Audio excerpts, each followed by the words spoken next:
Hello and good morning everyone. I welcome you all at Worst News Analysis. Today is 8th October 2023 and we are going to discuss important news and articles from The Hindu newspaper. So let's see what important news we got ready to discuss. So before starting the video, for PDF join Telegram channel Adverse News Analysis. Link आपको description box में provided है. Make sure आप video को last तक देखें so that सारी important news आज की आपकी यहाँ पर कवर हो. तो चलिए स्टार्ट करते हैं और देखते हैं आज हमें क्या क्या डिस्कस करना है. Now first article is Israel at war as Hamas attack leaves 200 dead. ये जो नंबर है अब बढ़कर कितना हो चुका है, 500 यहाँ पर हो चुका है. तो देखिए जब मतलब ये प्रिंटिंग हुई होगी न्यूज़पेपर की तब ये जो नंबर था डेथ टोल था वो 200 था. अब ये इंक्रीज होकर अभी कुछ मिनट्स पहले की बात है ये नंबर इंक्रीज होकर यहाँ पर 500 तक पहुंच चुका है. अब इजराइल में क्या हुआ, यहाँ पर इसे कहा जा रहा है कि ये आपका टेररिस्ट अटैक है. किसके द्वारा हुआ है, ये हमस ग्रुप के द्वारा यहाँ पर किया गया है. सो पैलेस्टीन इस्लामिस्ट ग्रुप, यहाँ पर जो पैलेस्टीनियन आपका इस्लामिस्ट ग्रुप है हमस जिसको कहा जा रहा है, उन्होंने एक बहुत ही बड़ा अटैक किया है किसके ऊपर, इजराइल के ऊपर, जिसके कारण अब तक 500 से ज्यादा लोगों की जानें यहाँ पर जा चुकी हैं. Okay, so at least 198 Palestinian killed in retaliatory air strike. Islamic group send gunmans to Israel territory and fires rocket from Gaza. It claims to have taken senior Israeli officials as hostage. उन लोग ने ये भी claim किया है कि जो भी मतलब कि इजराइल के सीनियर ऑफिशियल्स थे उनको एज अ होस्टेज बनाकर रखा गया है.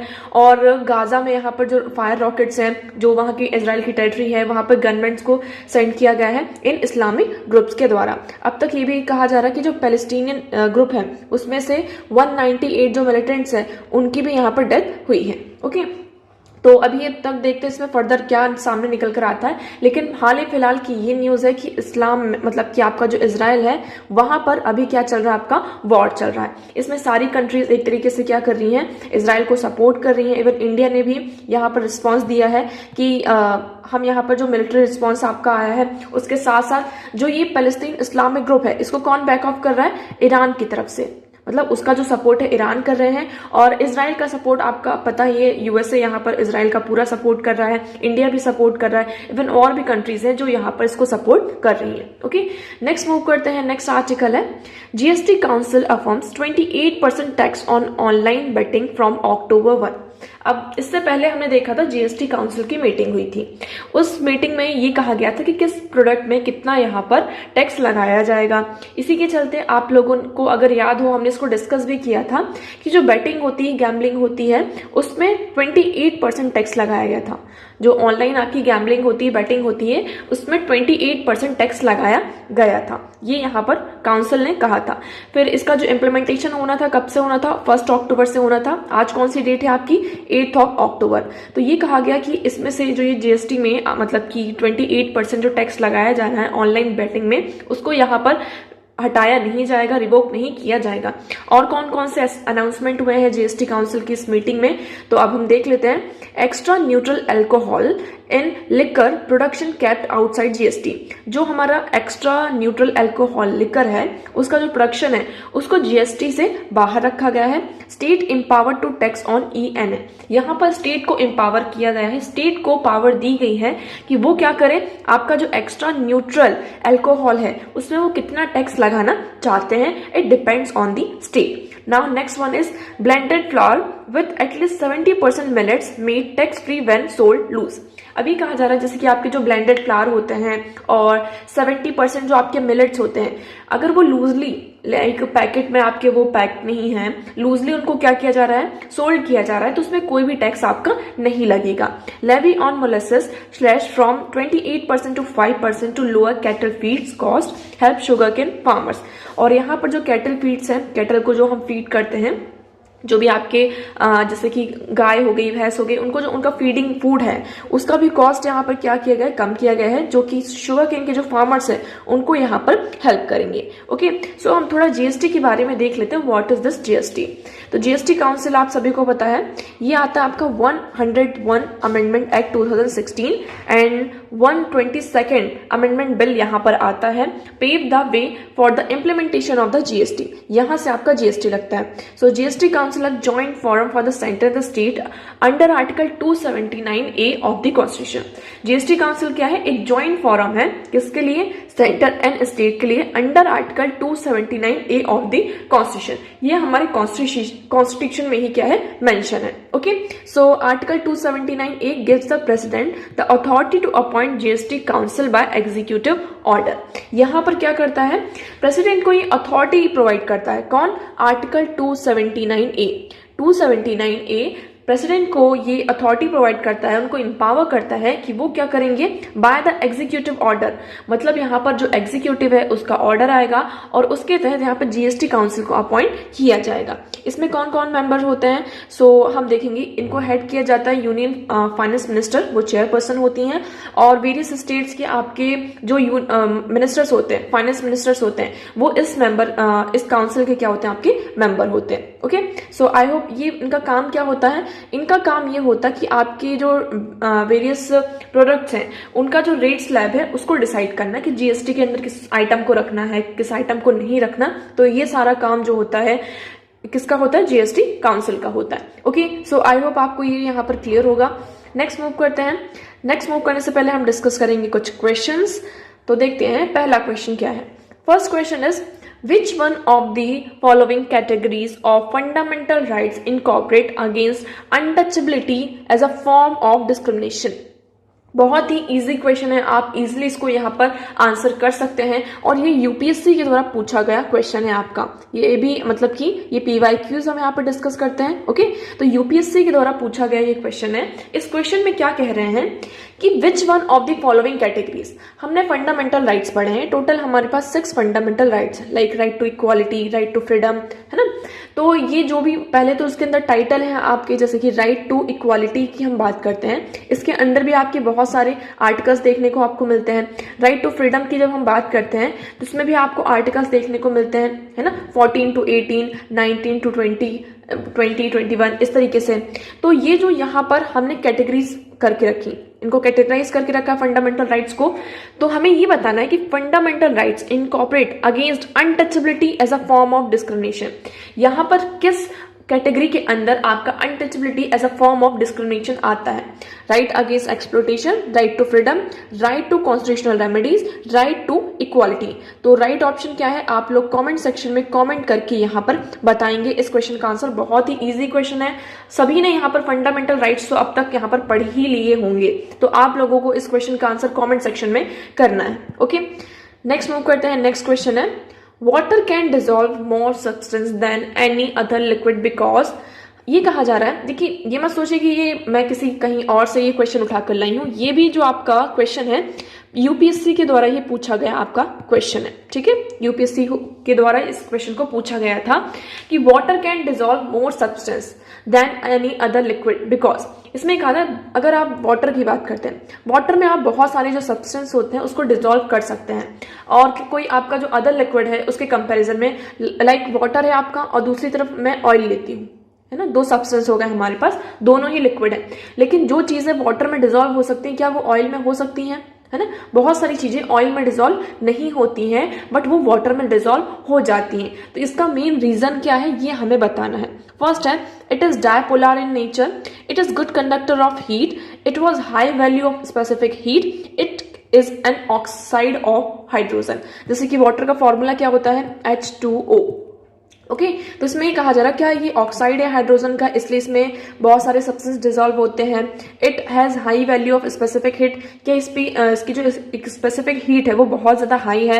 It is a good conductor of heat, water आपका गुड कंडक्टर ऑफ हीट होता है। क्यों होता है इसका भी रीजन आप लोग कमेंट सेक्शन में कमेंट करके बताएंगे, और साथ साथ इस क्वेश्चन का आंसर भी आप लोगों को कमेंट सेक्शन में करना है। चलिए मूव करते हैं। देखिए इन क्वेश्चंस के आंसर आप लोगों को वीडियो के एंड में दिए जाएंगे, so ensure you are watching the video till the and.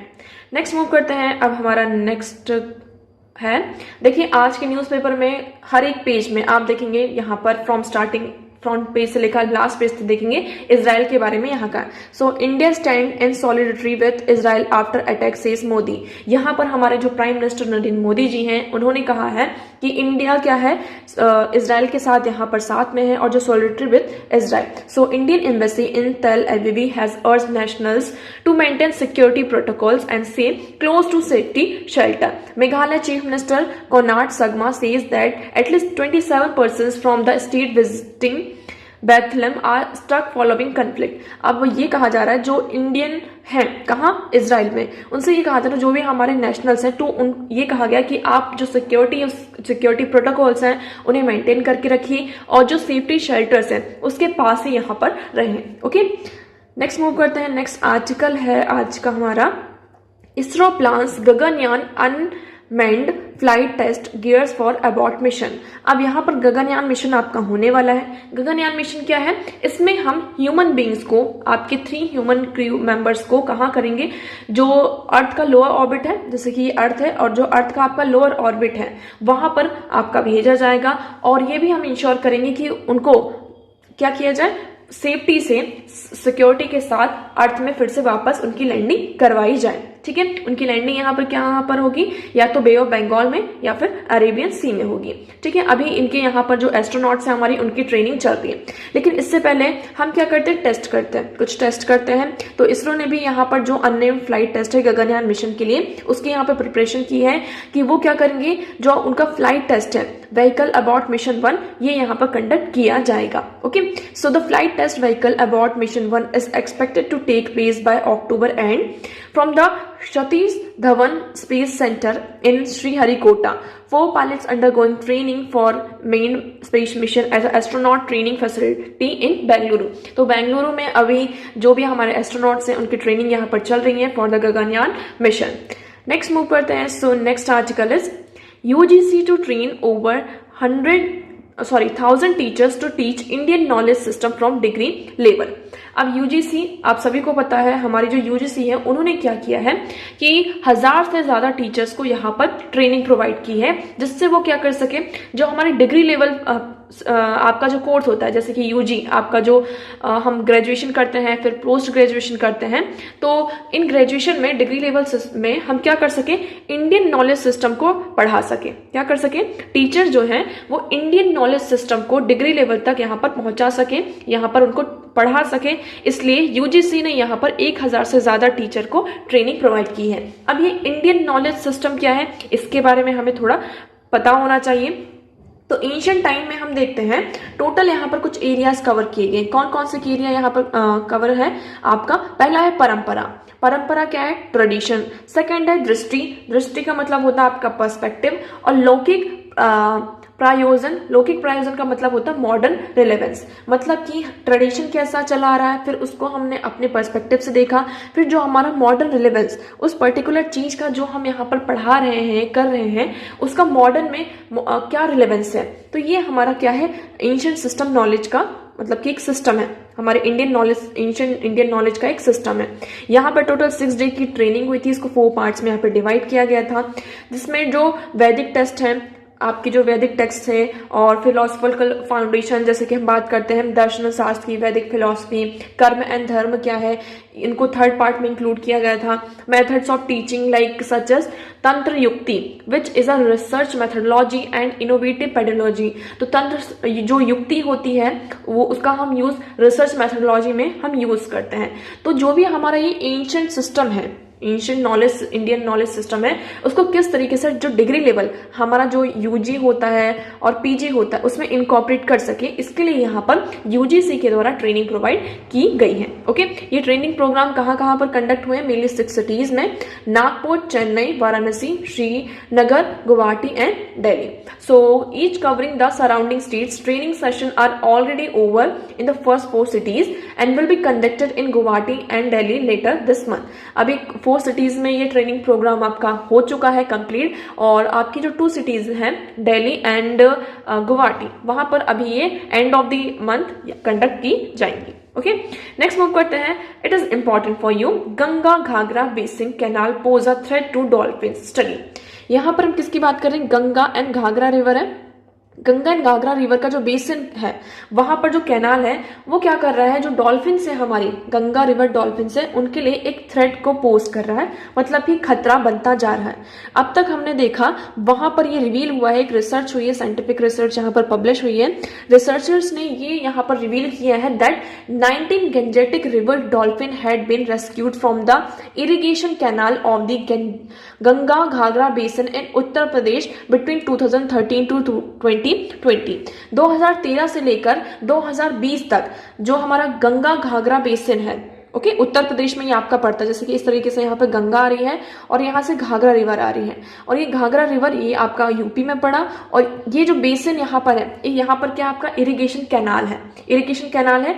यहाँ से टोटल 19 डॉल्फिन्स को रेस्क्यू किया गया है, जो आपकी 19 गेंजेटिक डॉल्फिन्स है इनको यहाँ पर रेस्क्यू किया गया है। तो ये एक तरीके से जो कैनाल है इनके लिए क्या बनता जा रहा है, थ्रेट बनता जा रहा है। अब ये थ्रेट क्यों बनता जा रहा है, एक्चुअली जब इनको रेस्क्यू किया जाता है तो उस रेस्क्यू ऑपरेशन में कई बार जो बहुत सारे जो डॉल्फिन्स होते हैं उनकी डेथ हो जाती है, ओके। तो अब तक यहाँ पर देखेंगे total in 19 out of 19 5 dolphins की यहाँ पर डेथ हो चुकी है। अब इसमें से ये कहा जा रहा है जो ये रेस्क्यू ऑपरेशन चला था इसमें आइडेंटिफाई किया गया तो 14 जो डॉल्फिन्स थी वो फीमेल थी और 10 डॉल्फिन्स यहाँ पर मेल थी, ओके। क्योंकि इनकी जो बॉडी होती है, टोटल बॉडी अगर हम लेंथ देखते हैं फीमेल डॉल्फिन की और मेल डॉल्फिन की, तो आपको डिफरेंस यहाँ पर समझ में आएगा। So these dolphins was found to be between 128 centimetre and 275 centimetre. The size of male dolphins range from 128 centimetre to 195 centimetre, whereas the females range from 190 to 274 centimetre. इसका मतलब ये होता है कि आपकी जो फीमेल डॉल्फिन होता है उनका साइज ज्यादा होता है, मतलब कि उनका जो साइज होता है ज्यादा बड़ा होता है इन कंपैरिजन टू मेल। इस तरीके से हम आइडेंटिफाई करते हैं between the male dolphins and female dolphins, okay. तो अभी ये पूरा पेपर हुआ, मतलब कि रिलीज हुआ है, ये भी पब्लिकेशन में ये भी कहा गया है कि जो आपके डैम्स होते हैं, बैराज होते हैं, वो भी अफेक्ट कर रहे हैं किसके, डॉल्फिन्स के हैबिटाट को। तो एक तरीके से डॉल्फिन्स को यहाँ पे थ्रेट किस चीज से है, तो सबसे बड़ा थ्रेट तो आपका पॉल्यूशन हो जाता है कि गंगा रिवर में यहाँ पर जो पॉपुलेशन है, मतलब पॉल्यूशन हो रहा है, पहला थ्रेट तो ये हुआ। दूसरा थ्रेट यहाँ पर हम बात करते हैं जो आपके डैम्स होते हैं, डैम्स हो गए, बैराज की हम बात कर रहे हैं, और ये कैनाल हो गए, यहाँ पर ये डॉल्फिन स्टक हो जाते हैं। और जब रेस्क्यू ऑपरेशन किया भी जाता है उसमें रेस्क्यू ऑपरेशन के बाद भी ये डॉल्फिन्स कई बार यहाँ पर बच नहीं पाते हैं। तो ये दूसरा थ्रेट हो गया, मतलब कि हैबिटाट यहाँ पर क्या हो रहा है, उनका लॉस हो रहा है। तो ये सारी कुछ थ्रेट्स हैं किनको, गंगा रिवर डॉल्फिन को। अब इसके बारे में हम कुछ और भी चीजें देख लेते हैं। इन्हें हम गेंजेटिक रिवर डॉल्फिन भी कहते हैं, ओके।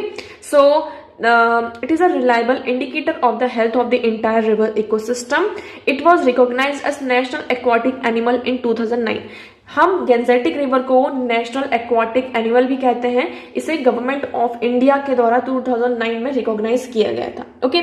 सो ये मेनली कहाँ पाई जाती है, आपकी गंगा रिवर में पाई जाती है एंड ब्रह्मपुत्र रिवर में। They are tributaries in India, Bangladesh and Nepal. हम इनका कंजर्वेशन स्टेटस देखते हैं। सो IUCN जो स्टेटस है आपका, IUCN स्टेटस, वो इंडेंजर्ड है, साइट्स की अपेंडिक्स 1 में आता है, और वाइल्ड लाइफ प्रोटेक्शन एक्ट 1972 के स्केड्यूल 1 में गेंजेटिक रिवर को यहाँ पर रखा गया है, ओके। मेनली ये प्रेफर करते हैं deep water around the confluences of river and can be indicator of the health of the fresh water ecosystem as they can only live in fresh water. अगर गेंजेटिक रिवर है इसका मतलब क्या है कि आपका जो इकोसिस्टम के लिए एक तरीके से इंडिकेटर का काम करते हैं, क्योंकि मेनली ये कहाँ रहते हैं, फ्रेश वाटर में रहते हैं। और अगर इनका नंबर ज्यादा है इसका मतलब पर्टिकुलर एरिया का जो वाटर है, एरिया है, वो कैसा है, यहाँ पर क्लीन है। फूड हैबिटेट की बात करते हैं, इनका जो फूड प्रेफरेंस क्या होता है, तो they prey ability is high, the mainly fish feed on fish and invertebrates. ये मेनली फिश को यहाँ पर क्या करते हैं, इनका फूड यहाँ पर होता है। थ्रेट क्या है इनका, इनकी डायरेक्ट किलिंग भी की जाती है, हैबिटाट इनका फ्रेगमेंट हो रहा है by the construction of dams, barrages, और इनडिस्क्रिमिनेशन जो फिशिंग होती है, pollution, absence of coordinate conservation program, lack of awareness, continue anthropogenic जो प्रेशर्स हैं इनके ऊपर थ्रेट होते हैं। इनके कारण धीरे धीरे हम क्या देख रहे हैं कि जो गेंजेटिक रिवर्स हैं वो यहाँ पर इंडेंजर्ड, मतलब कि एक्सटेंट हो रही हैं। डिस्ट्रीब्यूशन की बात करते हैं, कहाँ कहाँ पाई जाती हैं ये Gangetic river. So the distribution range of the Ganga river dolphin in India cover 7 state. ये मेनली 7 स्टेट्स को कवर करती हैं गंगा रिवर डॉल्फिन। कौन कौन सी, आसाम, उत्तर प्रदेश, मध्य प्रदेश, राजस्थान, बिहार, झारखंड एंड वेस्ट बंगाल। तो ये आप लोगों को याद रखना है, आपसे इनका डिस्ट्रीब्यूशन पूछा जा सकता है। मेनली इनकी आइडियल रिवर्स क्या है गैंजेटिक रिवर डॉल्फिन की, आपके पास यहाँ पर दिया है the upper Ganga river Uttar Pradesh जो मेन गंगा रिवर है, चंबल रिवर जो आपकी मध्य प्रदेश और उत्तर प्रदेश में आती है, Ghaghara and Gandak river, Ganga river from Varanasi to Patna Uttar Pradesh and Bihar में आता है, Son and Kosi river, Brahmaputra and Sadiya, Kulsi river a tributary of Brahmaputra, Kulsi river आपकी ट्रिब्यूटरी। तो यहाँ पर मेनली आपको जो गैंजेटिक रिवर डॉल्फिन है वो पाई जाती हैं। कैरेक्टरिस्टिक्स की अभी हमने बात कर ली कि जो फीमेल डॉल्फिन्स होती हैं वो बड़ी होती हैं in comparison to males. Okay, so the popularly known as susu which refers to the noise and dolphins is said to make when it breathes. तो इनको हम सूसू भी कहते हैं, ये जो आपकी डॉल्फिन्स होती हैं ना सूसू कहते हैं। क्यों? क्योंकि ये डॉल्फिन एक तरीके का नॉइज क्रिएट करती हैं, जब ये ब्रीथ करती है ना तो एक नॉइज आती है, तो इसके कारण इन्हें हम क्या कहते हैं, मतलब कि इनको सूसू के नाम से भी जाना जाता है। स्टेप्स क्या क्या लिए गए हैं अब तक हम देखते हैं गंगा मतलब कि इन डॉल्फिन्स को सेव करने के लिए। तो हमारा प्रोजेक्ट डॉल्फिन आता है, इसमें प्राइम मिनिस्टर नरेंद्र मोदी मतलब कि प्राइम मिनिस्टर ने इसको लॉन्च किया था इन 2020 इंडिपेंडेंस डे की स्पीच में, जैसे कि it will be on the lines of project tiger which has help increase the tiger population. जैसे कि हमारा प्रोजेक्ट टाइगर है जिसने हेल्प किया था टाइगर पॉपुलेशन के इंक्रीज में, इसी तरीके से यहाँ पर प्रोजेक्ट डॉल्फिन आपका आता है। डॉल्फिन सेंचुरी है विक्रमशिला गंगा डॉल्फिन सेंचुरी, ये आपका बिहार में स्टैब्लिश है, तो ये आप लोगों को याद रखना है। कंजर्वेशन प्लान की बात करते हैं। So the conservation action plan for Ganga river dolphin 2010-20 which identify threats to Gangetic river dolphin and impact of river traffic, irrigation canal, depletion of prey based on dolphin population। तो इसमें क्या है आपका इस कंजर्वेशन प्लान की अगर हम बात करते हैं तो इसमें आइडेंटिफाई ये किया जाता है कि गैंजेटिक रिवर्स को क्या क्या थ्रेट्स है, पहले उसे आइडेंटिफाई करना है, और जो आपका इरिगेशन कैनाल है, depression of prey based dolphin population है, उनको क्या क्या यहाँ पर प्रॉब्लम्स है इसको पहले आइडेंटिफाई करना है, देन उसके अकॉर्डिंग प्लान बनाना है। National Ganga river dolphin day भी यहाँ पर है, तो national mission for clean Ganga celebrate 5 October as a national Ganga river dolphin day. यहाँ पर हम 5 अक्टूबर को क्या सेलिब्रेट करते हैं, national Ganga river dolphin day के रूप में सेलिब्रेट करते हैं। अब ये डॉल्फिन थोड़ी अलग हो जाती हैं, आप दूसरी डॉल्फिन्स को देखेंगे और इन डॉल्फिन्स को देखेंगे तो इसमें आपको थोड़ा सा डिफरेंस समझ में आएगा। इनकी जो एक तरीके से आप देखेंगे बीक इस तरीके से होती है, ओके, तो ये थोड़ा इनको क्या बनाती है, डिफरेंट बनाती है फ्रॉम द अनदर डॉल्फिन। इस तरीके से इनका जो सामने वाला जो पार्ट होता है इस ऐसा होता है, और मेनली ये फ्रेश वाटर में रहती हैं, इसलिए ये बहुत बड़ा जो हमारे इकोसिस्टम का इंडिकेटर की तरह यहाँ पर काम करती हैं। सो आई होप आपको ये यहाँ पर क्लियर होगा। नेक्स्ट मूव करते हैं, next article is now a more efficacious inexpensive malaria vaccine. अब यहाँ पर क्या हुआ है कि एक आपकी मलेरिया वैक्सीन है, नाम आपको याद रखना है कौन सा है, R21 मैट्रिक्स एम। तो आप इस वैक्सीन का नाम पहले याद रखेंगे, R21 matrix M malaria vaccine है। इसको यूनिवर्सिटी ऑफ ऑक्सफोर्ड और जो हमारा मैन्युफैक्चर किया जा रहा है Serum Institute of India has been recommended but yet to be pre qualified by the WHO on October 2। Okay, तो ये आपकी वैक्सीन बनकर आई है बट इसे अभी WHO के द्वारा क्वालिफाइड नहीं किया गया है, अभी ये क्वालिफाइड नहीं हुआ है। ओके, अब इसमें क्या क्या शॉर्ट्स हैं, कुछ चीजें हमें देखनी है कि मलेरिया आपका बहुत बड़ा चैलेंज है हमारी कंट्री में, इवन पूरे वर्ल्ड में मलेरिया सबसे बड़ा यहाँ पर चैलेंज सामने निकल कर आ रहा है। टोटल हम देखेंगे मलेरिया के पेशेंट्स की हम बात करते हैं, in the world wide 247 million जो लोग हैं वो यहाँ पर हमें मलेरिया से डायग्नोस्ड देखने को मिलते हैं, मतलब कि 247 मिलियन यहाँ पर हमारे पास पेशेंट्स हैं मलेरिया के, उसमें से 6,19,000 जो लोग हैं उनकी डेथ हो चुकी है ड्यू टू मलेरिया। तो मलेरिया यहाँ पर हमारे लिए बहुत बड़ा थ्रेट बनता जा रहा है, इसी के चलते यहाँ पर वैक्सीन को डेवलप करने की बात की गई। तो ये जो वैक्सीन है वो किसके द्वारा यहाँ पे डेवलप की गई, यूनिवर्सिटी ऑफ ऑक्सफोर्ड, और इसकी मैन्युफैक्चरिंग किसके द्वारा हुई, सीरम इंस्टीट्यूट ऑफ इंडिया। ये आपको यहाँ पर याद रखना है। उसके बाद इसका यहाँ पर टेस्ट करना था, इसके जो ट्रायल थे तो फेज 3 ट्रायल यहाँ पर चल रहा था। तो मेनली यहाँ पर 3 कंट्रीज ने अब तक इसको क्या किया, जैसे कि Nigeria, Ghana and Burkina Faso have already approved the vaccine for children aged less than 36 month. तो यहाँ पर जो बच्चों 36 मंथ से उनकी एज कम है उनके लिए यहाँ पर इस वैक्सीन को इन 3 कंट्रीज के द्वारा अप्रूवल दे दिया गया है कि हम क्या करेंगे, इस वैक्सीन को लगाएंगे। अब फेज 3 ट्रायल में हम बात करते हैं। इस ट्रायल में टोटल 4800 जो चिल्ड्रन थे कंडक्ट हुआ, मेनली 5 साइट्स में इन 4 कंट्रीज, 4 कंट्रीज की 5 साइट्स में डिफरेंट जो मलेरिया ट्रांसमिशन होता है उस इंटेंसिटी जो है और सीजनलिटी के बेसिस पर ये आपका फेज 3 का ट्रायल होता है। पार्टिसिपेंट्स की बात करते हैं तो पार्टिसिपेंट्स को यहाँ पर 3 वैक्सीन के डोजेस यहाँ पर प्रोवाइड किए गए थे 4 वीक्स में, मतलब 4 वीक में 3 वैक्सीन के डोजेस प्रोवाइड किए गए थे और लास्ट में उन्हें एक बूस्टर शॉट भी दिया गया था। Okay, so primary vaccine was carried out prior to malaria season where it is seasonal और at a time of a year in countries where malaria is perennial. तो इस वैक्सीन को कब प्रोवाइड किया गया, जैसे कि एक सीजन होता है ना कि मान लीजिए ये पर्टिकुलर सीजन आने वाला है और इस सीजन में बहुत ज्यादा मलेरिया के केसेस आते हैं, तो उससे पहले ही हमने क्या किया, वैक्सीन उन्हें दी जिससे हम पता कर सकें कि ये वैक्सीन हमारी कितनी इफेक्टिव हो रही है। So vaccine efficacy at the end of the year in children age 5 to 36 months was 75%।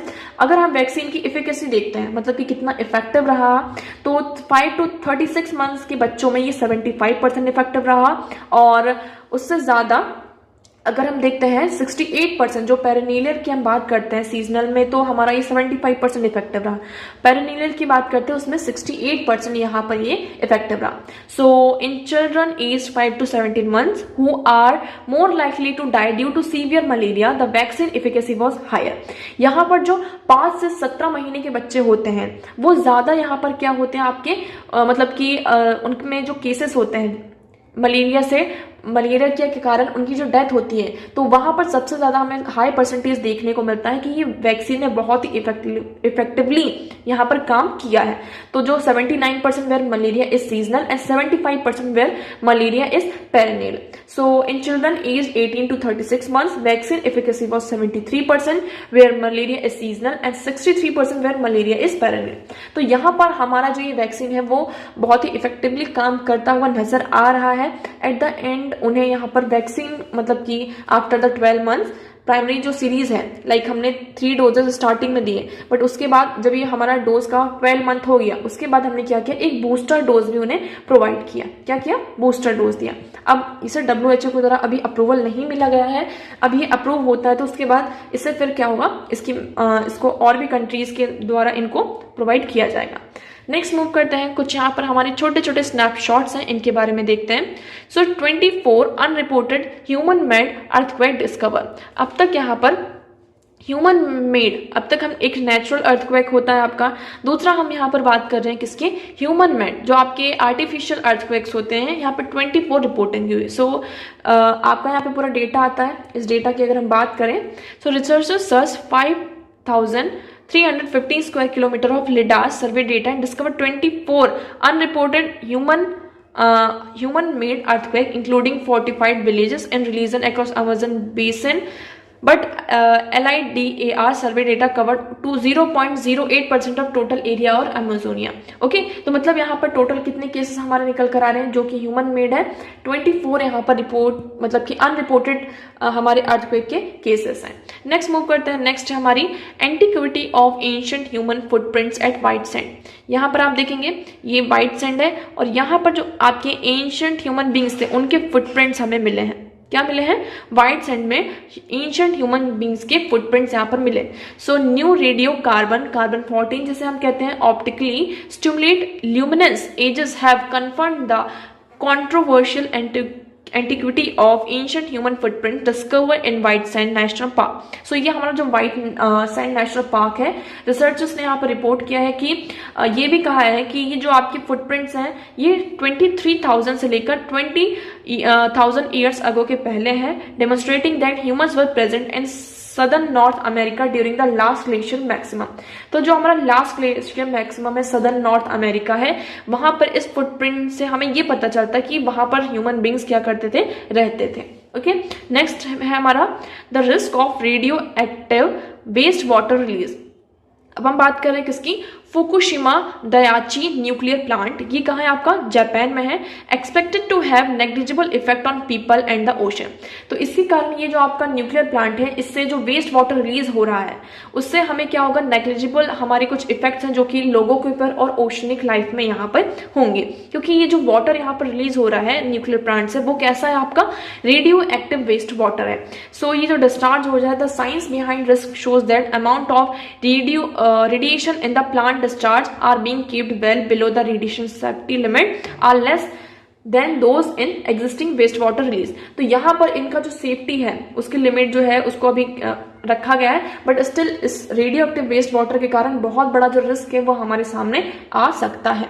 So I hope आपको ये क्लियर होगा। नेक्स्ट हम मूव करते हैं, how plastic affect our daily life. अब अगर हम प्लास्टिक की बात करते हैं, अगर आप एंशिएंट टाइम बात करें, हमारे जो ग्रैंड पेरेंट्स थे, पेरेंट्स थे, उनको अगर हम रिकॉल करते हैं, जब भी वो मार्केट जाते थे तो वो अपना बैग साथ में लेकर जाते थे, और वो बैग नॉर्मली किसके होते थे, कॉटन के होते थे और जूट्स के होते थे। वो उनका यूज करते थे, फिर उसको क्लीन करके फिर से फर्दर रीयूज करते थे। फिर धीरे धीरे क्या होता है, 1907 में हम बात करते हैं, एक बेल्जियन साइंटिस्ट होते हैं लियो बेकांड, वो क्या करते हैं, अपना एक फर्स्ट मतलब कि प्लास्टिक लेकर आते हैं, ठीक है, जिसको हम फॉर्मेल्डिहाइड और फिनॉल जो होता है एंड कॉल इट बैकेलाइट जिसे हम कहते हैं, जिसके कारण इसका जो बहुत ही लार्ज लेवल पे प्रोडक्शन होता है, मार्केटिंग की जाती है। तब से हमारा क्या होता है, धीरे धीरे प्लास्टिक एज स्टार्ट होता है। फिर 20th सेंचुरी में हम देखते हैं कि आपके जो प्रोडक्ट्स होते हैं लाइक कैमरा, टेलीफोन, रेडियो, ये बनकर सामने आने लगे, और ये किससे बने थे, हमारे प्लास्टिक से बने थे। फिर धीरे धीरे यहाँ पर और भी आपके जो प्रोडक्ट्स हैं लाइक बॉटल, स्ट्रॉ, प्लास्टिक कटली, polythene bags, baby products, laptop, cellphones, okay, drones, aircraft, आज तक मतलब इवन जो हमारा चंद्रयान था उसमें भी बहुत सारे जो मटेरियल्स यूज किए गए थे उसमें ग्लास और प्लास्टिक मेटल्स का यहाँ पर यूज किया गया था। तो अब ये कहा जा रहा है, लेकिन अगर हम प्लास्टिक्स की बात करते हैं तो ये बहुत बड़ा क्या कर रहा है, थ्रेट पोज कर रहा है हमारी लाइफ में। सो एवरी डे मतलब कि हर साल ये कहा जाता है कि 19 to 23 मिलियन टन्स ऑफ जो प्लास्टिक वेस्ट होता है वो एक्वाटिक इकोसिस्टम में लीक किया जाता है, कि जिसके कारण आपका जो थ्रेट है एक्वाटिक इकोसिस्टम में, हमारा जो ओशन है उसको यहाँ पर थ्रेट कर रहा है। तो हम यहाँ पर क्या कर सकते हैं, सिटीजन्स को क्या करना चाहिए। अब देखिए, प्लास्टिक एक तरीके से इतनी जल्दी तो खत्म हो नहीं सकता है ना। कुछ प्लास्टिक्स को हम रिसाइकिल करते हैं, लेकिन बहुत सारा जो प्लास्टिक होता है वो सॉइल में यहाँ पर खत्म होता है, और एट द एंड वो कहाँ जाता है, सी में जाता है, आपका ओशन में जाता है। और अगर हम इनको बर्न करते हैं तो ग्रीन हाउस गैसेस का क्या होता है, रिलीज होता है, जिससे कि जो ग्लोबल टेम्परेचर है वो और ज्यादा इंक्रीज होता है। सो कॉस्टिंग ओवर $300 बिलियन एनुअली। सो इसमें ये कहा जा रहा है कि हम ज्यादा से ज्यादा क्या कर सकते हैं, इसमें रीयूज कर सकते हैं। जो आपका रिसाइकिल वाली जो प्रोसेस है उसको हम यहाँ पर कर सकते हैं, कि आप ज्यादा से ज्यादा हम क्या करें, जो भी आपकी प्लास्टिक से उसको रिसाइकल करें for the method for production of vital resources of liquid and gaseous fuel, thermal and catalytic degradation and gasification are alternative method for recycling of plastic waste to produce fuel having properties similar to commercial fuel। हम ये भी कर सकते हैं कि हम क्या करें, प्लास्टिक का यूज फ्यूल बनाने में कर सकें, इस तरीके से हम उसका डिग्रेडेशन करें जिससे कि फ्यूल बन सके। और जो हम कमर्शियल यूज फ्यूल का यूज करते हैं, in the place of commercial fuel हम यहाँ पर प्लास्टिक वेस्ट से जो जनरेट फ्यूल है उसको यूज करना स्टार्ट करें। तो मेनली हम प्लास्टिक को कैसे कम कर सकते हैं, ज्यादा से ज्यादा हम उसका रिसाइकिल करके कर सकते हैं। और ये जो प्लास्टिक है आपकी डेली लाइफ को बहुत ही ज्यादा अफेक्ट करता है। आप खुद ही देखते हैं, हम बॉटल पानी पीते हैं, उसमें आपकी जो बॉटल होती है वो प्लास्टिक होती है, ओके। हमारे घर में बहुत सारा जो प्रोडक्ट होता है, आपके पास प्लास्टिक बैग्स होंगे, हमारे मतलब कि आधा जो आपका प्रोडक्ट होता है वो प्लास्टिक का ही होता है। सो हमारी जो ये प्लास्टिक है वो हमारी लाइफ को बहुत ही ज्यादा क्या करता है, अफेक्ट करता है, ओके। सो देखिए, न्यूज और आर्टिकल्स तो यहीं पर खत्म होता है। फर्दर भी यहाँ पर कुछ न्यूज है, लेकिन वो इतनी ज्यादा आपके लिए इंपॉर्टेंट नहीं है। हमने इसको डिस्कस किया हुआ है, क्वांटम डॉट क्या होता है आप लोग जिसके कारण यहाँ पे केमिस्ट्री के जो 3 पर्सन्स हैं, कौन कौन से, एलेक्सी आई, इकिमोस लुइस ए ब्रोस, इनको यहाँ पर क्या होता है, अवार्ड दिया जाता है, नोबेल प्राइज फॉर केमिस्ट्री मिला है। क्वांटम डॉट्स को मैं यहाँ पर आपको इजीली लैंग्वेज में बता देती हूँ। मतलब कि इलेक्ट्रॉन्स को हमने क्या किया है, एक छोटे से पॉइंट में, लाइक ये एक डॉट दिख रहा है आपको, इस डॉट के अंदर इसका जो ये पर्टिकुलर स्पेस है जितने एरिया में, वहां पर इलेक्ट्रॉन्स को हमने क्या किया, एक तरीके से बांध के रखा। और इसका इफेक्ट क्या होगा, इससे हम वेरियस आर्टिफिशियल जो एटम्स होते हैं उसको और ज्यादा हम क्या कर सकते हैं, क्रिएट कर सकते हैं, बना बना सकते हैं और इनका यूज़ हम वेरियस फील्ड में कर सकते हैं। तो ये क्वांटम नैनो टेक्नोलॉजी है एक तरीके से क्वांटम डॉट्स का हमारी लाइफ में बहुत ज़्यादा सिग्निफिकेंस यहाँ पर हो सकता है, तो इसके तहत यहाँ पर प्राइज़ मिला है। चलिए अब हम डिस्कस करते हैं हमारा क्वेश्चन। तो हमारा आज का पहला क्वेश्चन ये था, okay, which one of the following categories of fundamental rights incorporate against untouchability as a form of discrimination? तो इसमें आपका राइट ऑप्शन हो जाता है राइट टू इक्वालिटी। एक्सप्लेनेशन हम देखते हैं एक बार। सो देखिए, right to equality mention under article 14 to 18 of the Indian constitution. यहाँ पर आपके 4 आर्टिकल हैं। Article 15 related to provision of discrimination on the ground of religion, race, caste, sex और place of birth. Article 16 guarantee equality of opportunity in matters of public employment. Article 17 abolishes untouchability. Article 18 abolishes the title. Total हमारे पास 6 fundamental rights हैं। कौन कौन से? Right to equality, right to freedom, right against exploitation, right to freedom of religion, culture and educational right, right to constitutional remedy. तो इसमें हमारा right option क्या होता है? ऑप्शन 4। सेकेंड हम बात करते हैं, water can dissolve more substance than any other liquid because it is a dipolar in nature। तो इसमें आपका राइट ऑप्शन होता है ऑप्शन ए। वाटर क्या होता है? डायपोलर इन नेचर होता है। ड्यू टू दैट वाटर में आपके ज्यादा से ज्यादा सब्सटेंस क्या हो जाता है? डिसॉल्व हो जाते हैं। सो हम कुछ प्रॉपर्टीज देख लेते हैं। वाटर को हम यूनिवर्सल सॉल्वेंट के नाम से भी जानते हैं because it is capable of dissolving more substance than any other liquid. It is important to every living thing on the earth. Okay, अगर हम इसका केमिकल कंपोजिशन देखते हैं और फिजिकल एट्रीब्यूट देखते हैं, so that makes it's excellent solvent. Water molecules have polar arrangement of oxygen and hydrogen atoms. आपका जो वाटर होता है, इसका जो मॉलिक्यूल होता है, आप इसका फॉर्मूला देखेंगे क्या होता है? H2O। तो वन साइड हाइड्रोजन होता है, have a positive electric charge, और आपका ऑक्सीजन होता है जिसमें आपके नेगेटिव यहाँ पर चार्जेस होते हैं। ये डायपोलर होता है, ठीक है। तो इसी कारण देखिए, डायपोलर मतलब कि आपके यहाँ पर पॉजिटिव भी है और नेगेटिव भी है, तो इसलिए इसमें ज्यादा से ज्यादा क्या होते हैं? चीजें डिसॉल्व हो जाती हैं। ओके, सो आई होप आपको यहाँ पर ये क्लियर होगा। सो आज के लिए इतना ही। मैं उम्मीद करती हूँ आपको सारी चीजें यहाँ पर क्लियर होंगी। वीडियो कैसा लगा आज का, एक बार कमेंट करके कमेंट सेक्शन में आप लोग जरूर बताएंगे। ये आपका एक कमेंट हमारे लिए एक बहुत बड़ा मोटिवेशन का काम करता है टू कंटिन्यू। ओके, सो अगर आज का वीडियो आपको अच्छा लगा तो आप लोग एक कॉमेंट करके कॉमेंट में बताएंगे। आप लोगों को इन क्वेश्चंस के आंसर भी देने थे। अगर आपको कोई डाउट लगता है पूरे सेशन में थे, आप कमेंट सेक्शन में कमेंट करके पूछ सकते हैं। सो आज के लिए इतना ही। Thank you so much for discussion.